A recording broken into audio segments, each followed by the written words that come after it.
નમસ્કાર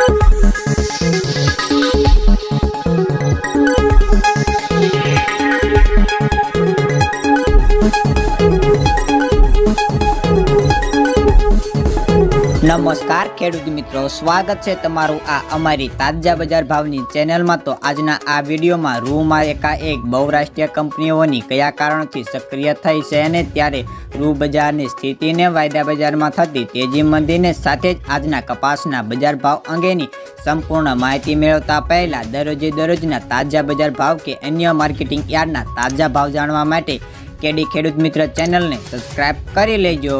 તો મિત્રો, કોમ્યુનિટી સંવાદદાતા દ્વારા મળતી માહિતી પ્રમાણે રૂ બજારમાં બહુરાષ્ટ્રીય કંપનીઓની ખરીદી શરૂ થઈ હોવાની જોરોશોરોથી ચર્ચા મળે છે ને 4-5 દિવસથી ગાંસડીઓમાં સક્રિય ખરીદી થાય છે ને પણ એ કેટલો સમય થશે તે કહી શકાય તેમ નથી ને જો રૂમાં ટેકો મળે તો કપાસને લાભ મળશે, તો ખરીદી હટી જાય તો કપાસથી રહેશે ને 10 દિવસમાં પિક્ચર ક્લિયર થઈ જશે। તે કંપનીઓને રૂમાં અચાનક કેમ રસ પડ્યો છે તે તપાસનો વિષય છે ને નિકાસ કામકાજ થયા છે ને કે સ્ટોક માટે ખરીદીને તેજી મંદીનો લાભ લેવા કંપનીઓ ઈચ્છે છે ને તે માલુમ પડતું નથી કે અઠવાડિયામાં બધો ખ્યાલ આવી જવો જોઈએ।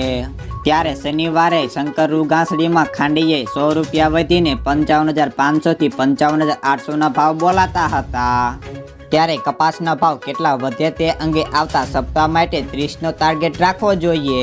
તો મિત્રો, કપાસના ભાવની વાત કરીએ તો કપાસની આવક સમગ્ર ગુજરાતમાં 1.75 લાખ મણની થઈ હતી ને સપ્તાહના આરંભ કરતા અંતે આવક 20% ઓછી થઈ છે ને યાર્ડોમાં કપાસનો ભાવ મણે 1150 થી 1465 બોલાતો હતો।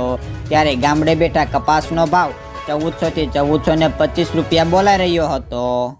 ત્યારે સૌરાષ્ટ્રના યાર્ડોમાં સારો માલ 10 થી 15 રૂપિયા ઊંચે વેચાતો હતો જો કે એ સિવાયના માલ ટકેલા હતા। મહારાષ્ટ્રમાંથી ગુજરાતમાં 150 ગાડીઓની આવક થતાં 1170 થી 1411 રૂપિયા હતા ને કપાસિયામાં 10 રૂપિયા વધીને 515 થી 540 અને ખોળમાં 25 રૂપિયા વધીને 530 રૂપિયા બોલાઈ રહ્યા હતા। તો ચાલો મિત્રો, જાણી લઈએ આજના કપાસના બજાર ભાવ।